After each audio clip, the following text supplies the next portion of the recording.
Imagine this. It is 9:30 in the morning, October 19th, 2025.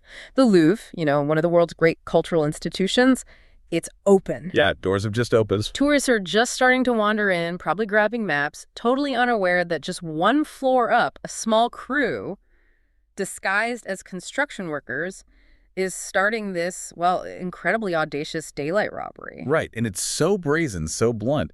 It basically rewrote the book on museum security failures overnight. And what's really key for you to grasp, I think, is that the method they used, it was the complete opposite of some sleek, high-tech movie heist, wasn't it? Absolutely. This wasn't about dodging lasers or crawling through vents. This multi-million euro theft of historic French crown jewels. Yeah. Well, it was pulled off with a piece of equipment you see pretty much every day if you live in Paris in someone's moving house. That's the amazing paradox we're diving into today. Our deep dive is focused on this stunning, incredibly fast, and frankly, shockingly low-tech robbery of 8 priceless pieces from the Louvre's Galerie de Paulin. We're talking, what, 88 million, conservatively? Yeah. At least. And that's just the monetary value. Exactly. So our mission here is to understand exactly how these thieves managed this during regular opening hours.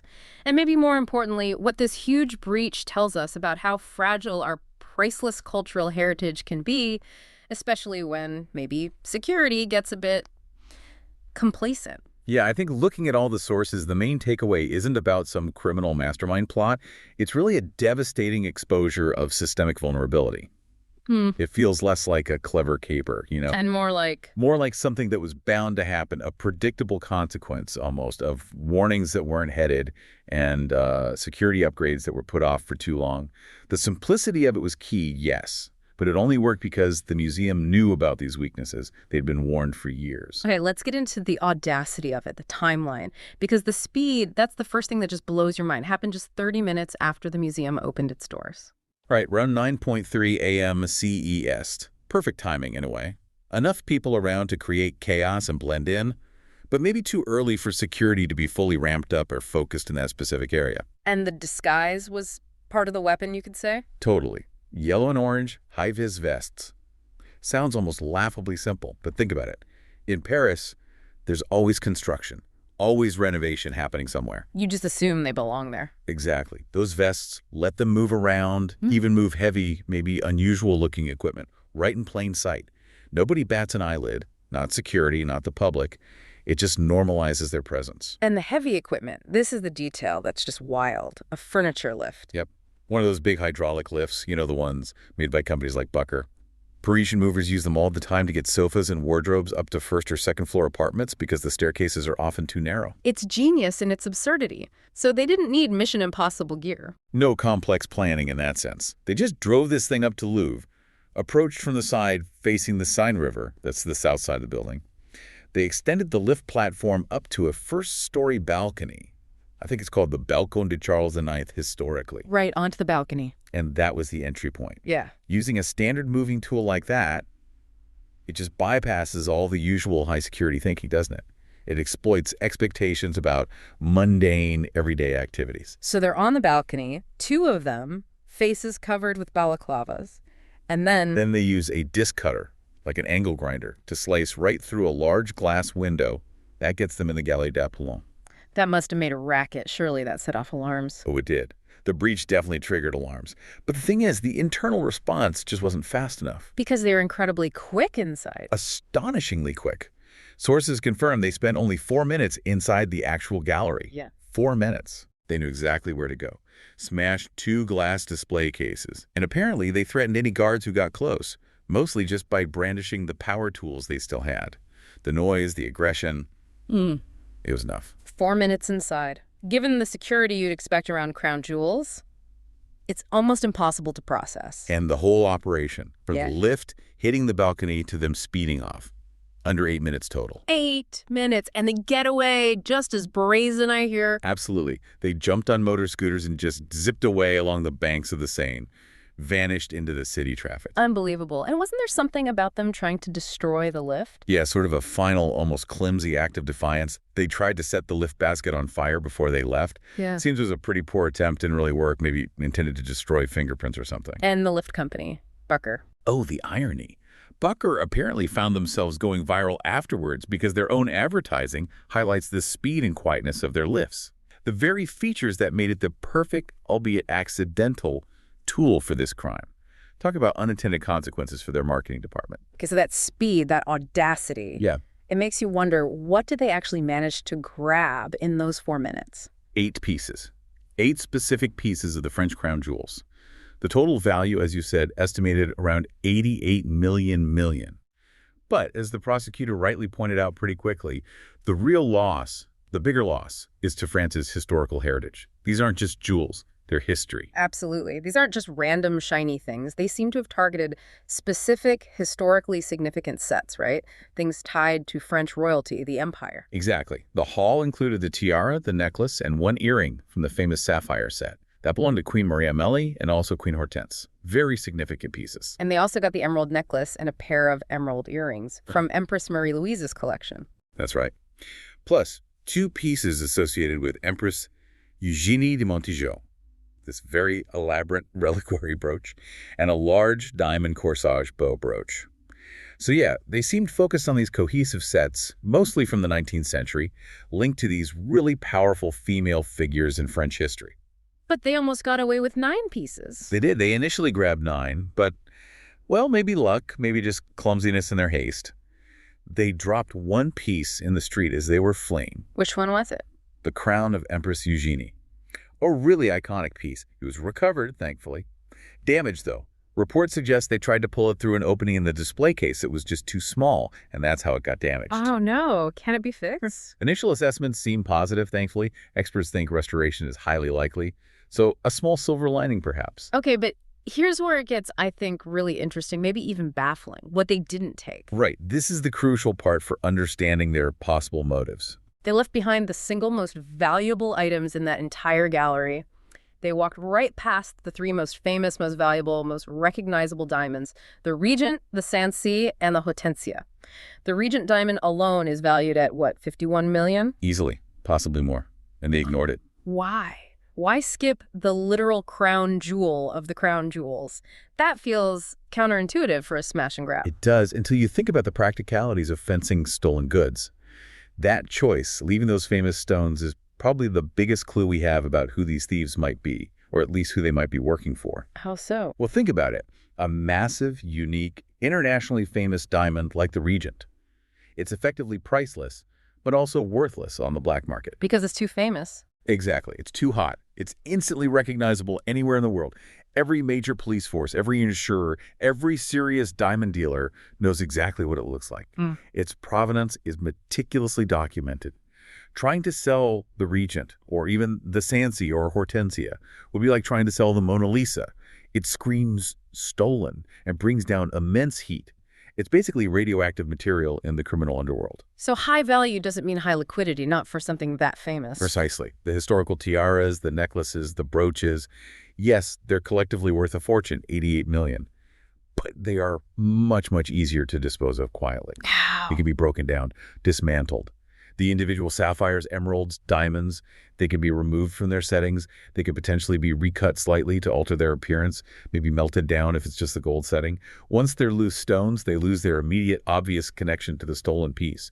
They become much harder to trace. So they become just valuable stones rather than those specific historical jewels. Right. The thieves chose pieces that were incredibly valuable, yes, but crucially, also disposable or repurposable on the black market. This strongly suggests they weren't just grabbing the shiniest things. It points towards a focused objective. Maybe aiming for discrete sales to a very specific, very narrow group of, let's say, unethical elite collectors. Or maybe just planning to break them down for the raw materials. Either way, it wasn't about grabbing the single biggest price tag. Which is fascinating. And that detail, that choice, leads us right back to the security context, doesn't it? The fact that maybe not super sophisticated criminals could pull this off with basic tools. Well, it says a lot about the vulnerabilities they found. It really does. This theft didn't just happen out of the blue. The Louvre, like many old institutions, has a history here. We mentioned the Mona Lisa theft back in 1911. That took 2 years to recover. Right. And more recently, in 1998, a Corot painting, Le Chemin de Sèvres, was stolen. It's actually still missing. And even back then, the museum director at the time was already publicly warning that the security situation was, quote, fragile. So this isn't a new problem. These warnings were there. They were, and they seem to have ramped up just before this 2025 heist. The director at the time, Laurence Descartes, she clearly recognized there were issues. She'd actually requested a full, comprehensive security audit from the Paris police. Okay, so they did an audit. What happened? Well, the audit happened, recommendations were made, but here's the devastating part. Those recommendations were only just starting to be implemented when the thieves hit. The timing was just fatal. That lag, that delay in acting on the known risks created the window. Wow. And was there pressure from inside the museum, too, about security? Oh, definitely. You had labor unions, like the Union Syndical Solidaires, being very vocal for a while. They were complaining publicly that security was being systematically weakened by ongoing staff cuts. Staff cuts at the Louvre. Apparently so. They used the phrase, destruction of security jobs. And this was happening at a time when visitor numbers were soaring. So you had this tension. More focus on managing crowds, getting people through the doors, maybe at the expense of robust behind-the-scenes artifact protection. That sounds like a recipe for disaster. It proved to be. And the final, terrible confirmation came after the robbery, when Director Descartes had to testify before the Senate Committee on Culture. What did she say? She confirmed the critical flaw. She admitted that parts of the building's exterior weren't adequately covered by surveillance cameras. You're kidding. Which parts? Specifically, the exact wall where the thieves used the lift to get up to that first-story balcony, the balcony to Charles IX. There was effectively no camera coverage watching that precise spot. A complete blind spot. A complete, fatal blind spot. She called it a terrible failure in her testimony to the Senate. And whether that blind spot was there because it was architecturally tricky to cover, or just bureaucratic oversight or budget cuts, the result was the same. The thieves found it or knew about it and exploited this known vulnerability using the most ordinary tools imaginable. And you mentioned this wasn't just happening at the Louvre. Other places were hit, too. Yeah, the sources point to a worrying trend around that time, 2024 into 2025. Other major French cultural institutions were targeted. The Cognac J Museum in Paris, the Agent de Boucher National Porcelain Museum in Limoges, even the National Museum of Natural History in Paris suffered a significant gold theft just about a month before the Louvre heist. So it suggests maybe a broader issue, a sort of vulnerability across the board in France's heritage security at that moment. It certainly raises that question. Maybe criminals sensed a weakness, or maybe budget cuts and staffing issues were having a wider impact than just at the Louvre. It painted a picture of heritage sites being perhaps less secure than everyone assumed. Okay, so the heist happens. It's a massive shock. What about the investigation? Did they get anywhere? Well, the response was huge and immediate, as you'd expect. The Interior Minister put over 100 investigators on the case right away. Forensics teams swarmed the scene. They collected apparently over 150 pieces of evidence. Like what? Everything from fingerprints, DNA traces, presumably from the tools, maybe the lift, the discarded helmet, to the actual power tools left behind, a blowtorch, even a walkie-talkie. They had a lot to work with. And did that lead to arrests? Surprisingly quickly, yes. Just 6 days after the robbery, on October 25th, they arrested 2 men, both in their 30s. 6 days? That's fast. It really is. One of them was actually detained right at Charles de Gaulle Airport. He was apparently trying to board a flight out of the country. Cutting it fine. How did they link them? Trey's DNA seems to have been key. DNA recovered from a helmet found near the scene reportedly matched one of these suspects. That was the breakthrough. So 2 arrests initially. Anyone else? In total, 4 suspects have now been charged. There was a woman arrested a bit later as well. And apparently 2 of the men arrested, the first guys who, reports say, were already known to police for previous burglaries, have partially admitted some involvement. Partially admitted. What are the charges? They're facing charges of organized gang theft and criminal conspiracy. Serious charges. The jewels themselves. The $88 million worth. Still missing. That's the big question mark hanging over everything. Despite the arrests, the location of the stolen pieces remains completely unknown.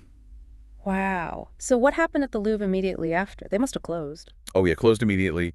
Interpol was notified. The stolen items were added to their international database of stolen artworks.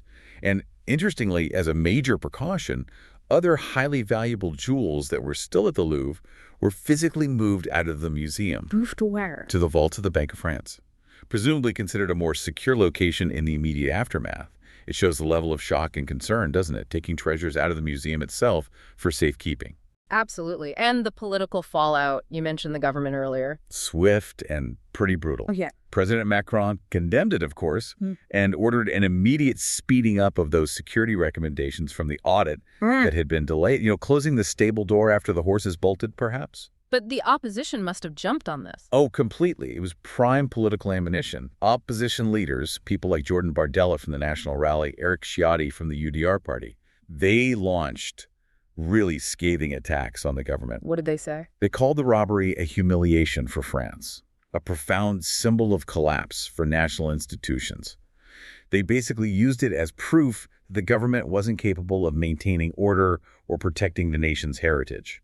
It became a symbol of wider alleged state failure. So if we try and pull this all together, synthesize this whole incredible story, we're left with this central paradox, aren't we? Yeah, definitely. You have this priceless historical collection, housed in arguably the world's most famous museum, a global cultural icon, protected, you'd think, by layers of security, bureaucracy, history itself. And yet, it's defeated by a small team wearing cheap construction vests, using a standard moving lift and a basic power tool. And they do it all in less time than it takes you to, I don't know, stand in line and grab a coffee at the museum cafe. that low-tech aspect, that's the thing that sticks with you, isn't it? That's Right. the enduring lesson here. And it circles back to what the prosecutor apparently believed early on, Which was? that the thieves were likely petty criminals, not organized professionals. Now, whether that initial assessment holds up completely, we don't know. But if they were relatively unsophisticated, well, that just makes the systemic security failures look even worse, even harder to excuse. Because the system wasn't beaten by genius. Exactly. It was potentially beaten by simple opportunism, hitting a known vulnerability. A vulnerability that had been flagged, discussed, audited, but ultimately not fixed in time. The system was just sort of waiting for someone to try the obvious thing. Which is a chilling thought for any museum director. But okay, that leaves us with one final, really intriguing question for you, the listener, to think about. The big why, right? Exactly. Considering they risked so much and assuming, just for argument's sake, that the initial assessment was right, that they were relatively small-time criminals, why? Why did they deliberately ignore the world-famous 51 million Regent diamond, the one piece that represented the absolute maximum monetary value right there in front of them? And instead, they chose that specific set of historical tiaras, necklaces, brooches. So was that choice purely practical? Was it just about the ease of breaking down those pieces, fencing the high-quality historical gems quietly, maybe to a specific, discreet collector who wanted those items? Or does it suggest something else? Does it hint that maybe they weren't so petty after all, that perhaps they received highly targeted instructions from a much bigger, more sophisticated criminal organization than the police initially suspected, an organization that knew exactly what it wanted and why?